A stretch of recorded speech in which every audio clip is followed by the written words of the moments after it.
Hi, welcome back to my channel. I know that I've had a lot of videos come up in the last week and a half, 2 weeks. Not only am I doing my cross-stitching on this channel, but also the channel name is Robin Loves Reading. And because of my channel name, a lot of the content that I want to produce on this channel relates to books. Now, one of the goals that I set this week was to read my nonfiction books, and I'm going to make a separate video about all of them to put together. But I also set a goal to try to do a video review every time I finished a book. I don't know how long I'm going to be able to keep this going, but hey, just read another one. Just read this today. This is Wildlife. This is by Keena Roberts, and it's Dispatches from a Childhood of Baboons and Button-Downs.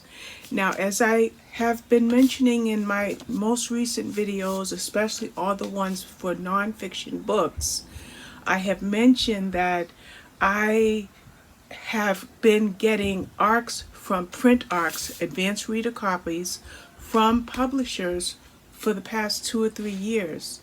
And I never really read any of the nonfiction ones. So I gathered them all together, and I thought I was done yesterday with Finding Freedom by Erin French. But I just double-checked my bookshelf, and I do have 2 cookbooks, and I have a Brady Bunch book. I don't think I'm going to do those. But I did find this one. So I had to read it. Yes, I did.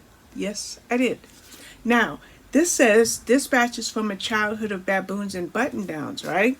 Now, if you're following my reviews, you'll remember that I read The Book of Hope by Jane Goodall. And Jane Goodall was most noted for working with chimpanzees. She was a naturalist, and she did just amazing work with chimpanzees. This young lady, well, I don't know how old she is now, but Keena Roberts, her parents were professors, and I wrote their title down, but it's on this tablet, so I can't tell you. But her parents worked on a baboon camp in Botswana. Well, it started off in Kenya, and then for years and years in Botswana. And our author, Keena, she had a sister named Lucy, and they would spend, say, 4 months in Botswana and then 3 months in the U.S., in Pennsylvania. Her parents were professors, so they split their time in half. So before I tell you anything more about the book, and now in my other reviews I have notes, but I didn't really take any notes for this one other than writing when I had written down what the careers that, it's right here for me. Okay, I'm just going to read it because it's the only thing I wrote down. The one thing that I couldn't remember, but it's right here. This says, years before anyone had heard the movie Mean Girls, it was real life for Keena Roberts.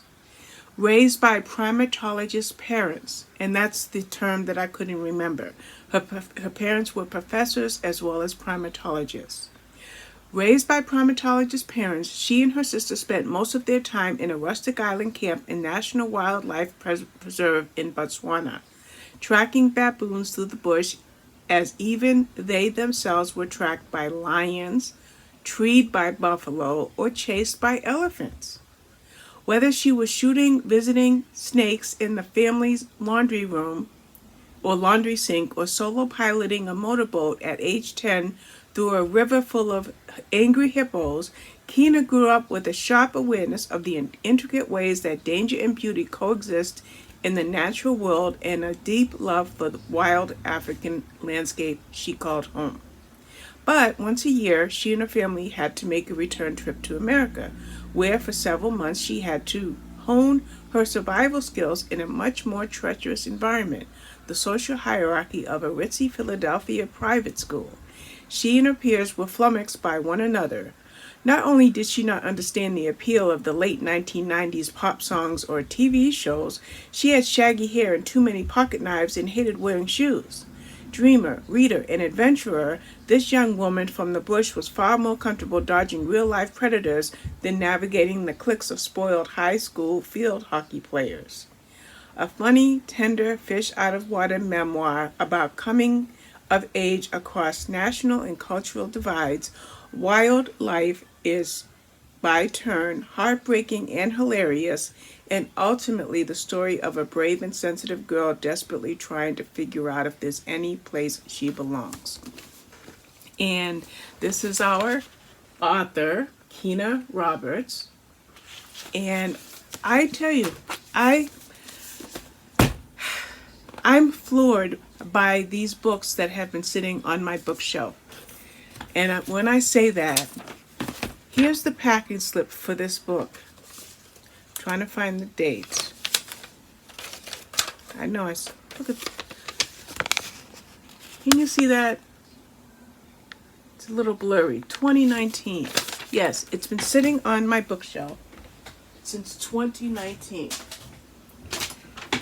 And I almost missed reading this most excellent memoir.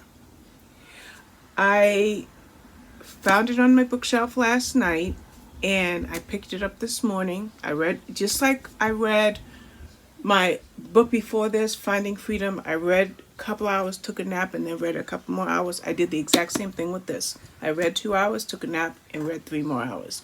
And now I'm finished. As I mentioned, I got this in 2019. The publisher is Grand Central Publishing, so I want to thank them for this book. I want to thank them for all of the books. Grand Central sends me 10, 12 books every single month. Most of them are fiction, most of them are romance. Some are mysteries, like the Iris Johansson and Roy Johansson series, but I don't get much nonfiction, and I was able to grab just about all of it off of my shelf just this week, just since Monday, I believe, and I have read all of them, and I'm just, like I said, except for the 2 cookbooks and the Brady Bunch book, I think I have grabbed all of the nonfiction off of my shelf. So I'm ecstatic about that. Now, this girl, Keena Roberts, you can see her, she's in a river, and there's some water buffalo right there. I think those are buffalo. No, they're not buffalo. I don't know my animals. Okay. Just pretend I didn't say that. Okay? Keena and her family, most notably her parents, were, as mentioned, were primatologists. So their job was to study primates in order to see how in any way, if in any way, it would affect human nature in a positive light. I'm sorry, you see me moving because my cat's trying to knock everything over. Usually it's Milo jumping up here messing around. Now it's Toby today, this time. So, Keena and her sister Lucy mostly lived in Africa. Like from a young age, she lived pretty much in Kenya till she was about 6. Then they went back home to Pennsylvania. And then her parents got a grant, and the grant took them to Botswana, where they worked at what was called a baboon camp. In this baboon camp, they studied baboons. Well, in so doing, just like the blurb said, they had other predators that they had to be wary of: lions, elephants, crocodiles. They faced a lot of danger. There was also the danger, like if one of them got hurt, how would they get medical care?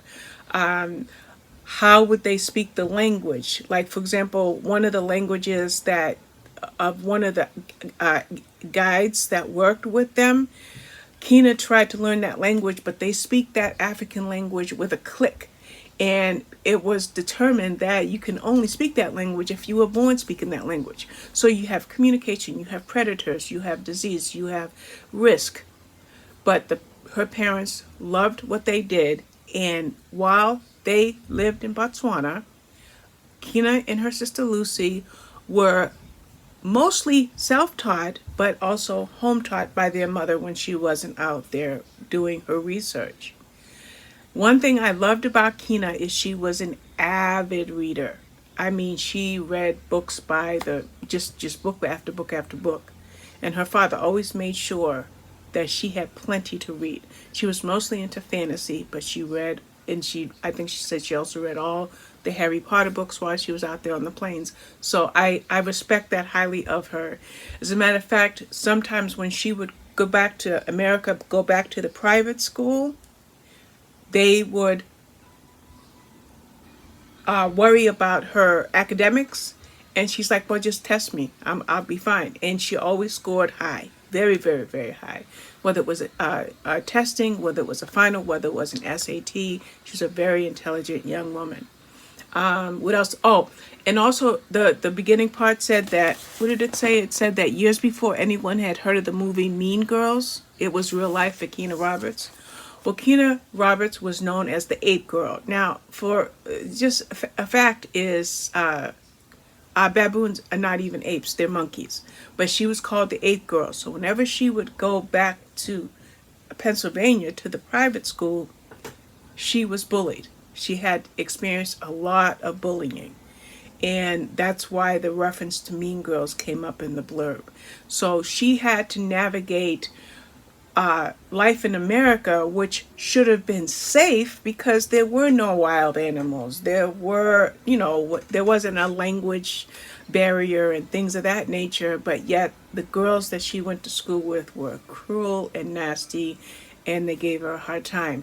And they whether they were home for a 3-month span or a 4-month span, she was around these kids that gave her a hard time. But that was an important aspect of this book because it helped to form who she became.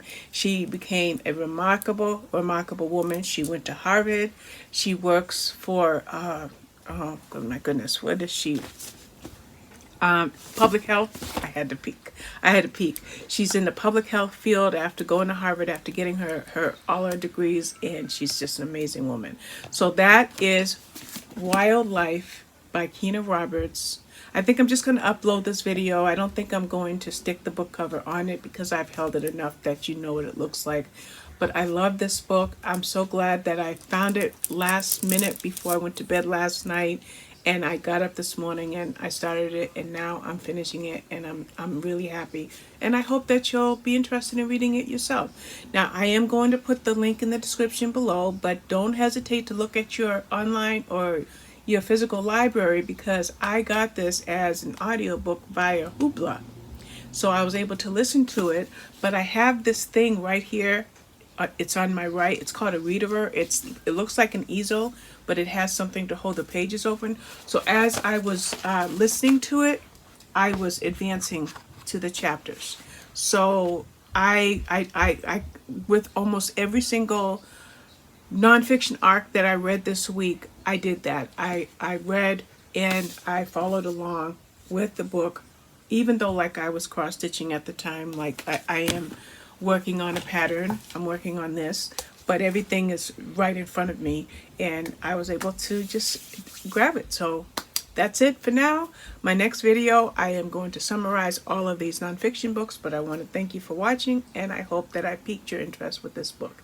Thank you. Bye-bye.